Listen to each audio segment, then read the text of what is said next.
Welcome back to the channel guys.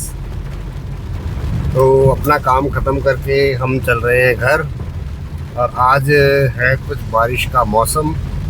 बारिश पिछले एक घंटे भर से बहुत अच्छे से आ रही है और आपको शीशे में भी नज़र आ रही होगी। ये देखिए कुछ आगे का नज़ारा।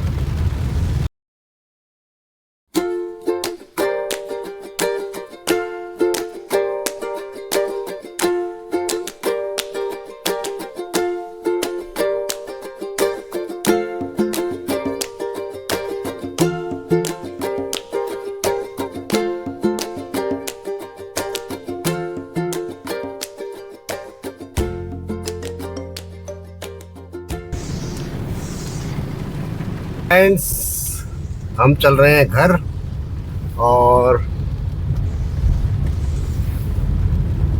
आपने देखा कि यहाँ कितनी बढ़िया शानदार बारिश हो रही है। और इस बारिश की वजह से आज हमें एक छोटा सा लॉस हो गया है। एक हमारा कंसाइनमेंट गया था नई पार्टी के पास, फर्स्ट कंसाइनमेंट था। और क्योंकि जो पेपर या कार्टन होता है ना, इसकी प्रॉपर्टी क्या होती है कि ये मॉइस्चर को एब्जॉर्व कर जाता है। जैसे हमने सुखा के भी रखा है ना, और उसकी वजह से गाड़ी में जा रहा है और बारिश हो रही है या बारिश का मौसम है, तो उसमें मॉइस्चर गेन कर जाता है कार्टन बॉक्स। तो इसी वजह से वो गाड़ी हमारी आज रिजेक्ट हो गई है। और यहाँ से करीबन वो भी गई थी 90-100 किलोमीटर के आसपास। तो अभी ये वहाँ से ड्राइवर का फ़ोन आया है, तो उसने बताया कि हमारी ड्यू टू मॉइस्चर गाड़ी इन्होंने रिजेक्ट कर दी है। लेकिन ये पार्ट है अपने काम का ना, कि 100 में से एक आधी बार ऐसा हो जाता है। कोई बात नहीं, अब इन कार्टन को दोबारा से सुखाएंगे और थोड़ा मौसम ठीक होगा तब इनको वापस भेजेंगे। तो ये प्रोसेस है, ये ऐसे ही चलता है।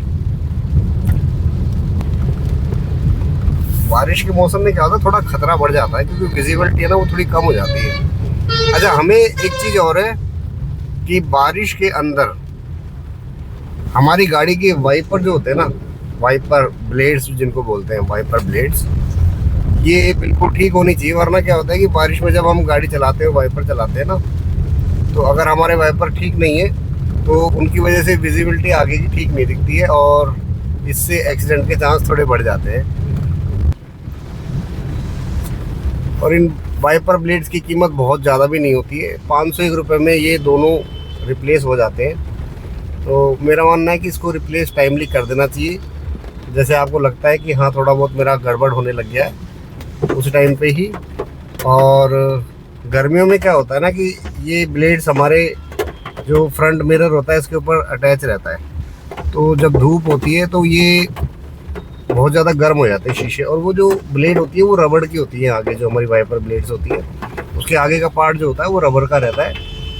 इस वजह से ना वो डैमेज हो जाता है, क्योंकि वो रबड़ होता है तो थोड़ा सा वो उसमें वियर एंड टियर आ जाता है। और जहाँ से भी वियर एंड टियर आता है ना, तो फिर वो वहाँ से उसको फ्रंट मिरर को ढंग से साफ़ नहीं करता। तो ये बहुत छोटी सी टिप्स है, लेकिन है ना, इसको ध्यान रखना चाहिए हमें कि जब भी हमारे वाइपर ब्लेड्स हमें लगे कि थोड़े ढंग से काम नहीं कर रहे, तो उसे, और इसका ज़्यादा ध्यान हमें तब ज़रूर देना है तब जब हम कभी लंबी ट्रिप पे जाते हैं, तो वहाँ हमें ज़्यादा दिक्कत है। लोकल में तो चलो हम जैसे तैसे अपना काम चला लेंगे, है ना, लेकिन जब लंबी दूरी पे अगर हमें जाना है, वहाँ के लिए थोड़ा सा पहले से इसको प्रिपेयर कर लें। ये छोटी छोटी टिप्स हैं जो हमारी गाड़ी की लाइफ को बढ़ा देती है।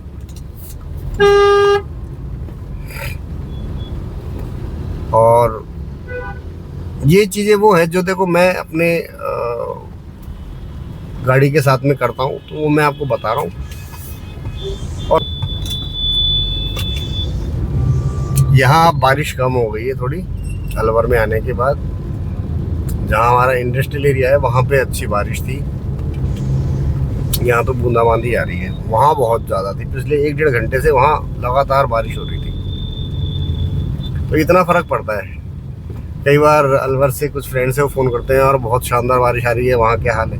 तो हमारे कई बार क्या होता है कि हमारे इंडस्ट्रियल एरिया में नहीं आती होती है, और कई बार हमारे इंडस्ट्रियल एरिया में आती है तो यहाँ नहीं आती है। तो यही है पार्ट चलता रहता है। आज देखते हैं हम सीएनजी की लाइन कितनी लंबी है, क्योंकि हमारी गाड़ी में भी सीएनजी कम ही है। लेकिन अगर बहुत ज़्यादा लंबी लाइन रहती है तो फिर हम नहीं, आज भी नहीं चलाएंगे। और मुझे तो लंबी लग रही है लाइन भी आज भी। ये आज तो कल वाली ये गया पंप, और ये सारी सीएनजी की लाइन है ये। और आज तो ये लाइन, कल तो ये यहाँ तक थी, और आज तो इसके आगे भी कम से कम 10-20 गाड़ियाँ और लगी हुई हैं। ये देखिए यहाँ ख़त्म हुआ है अभी सीएनजी वाली जो लाइन है वो। तो आप देखिए कुछ अलवर का नज़ारा।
तो गाइस शाम का हो चुका है मौसम, और ये है कुछ रास्ते का नज़ारा।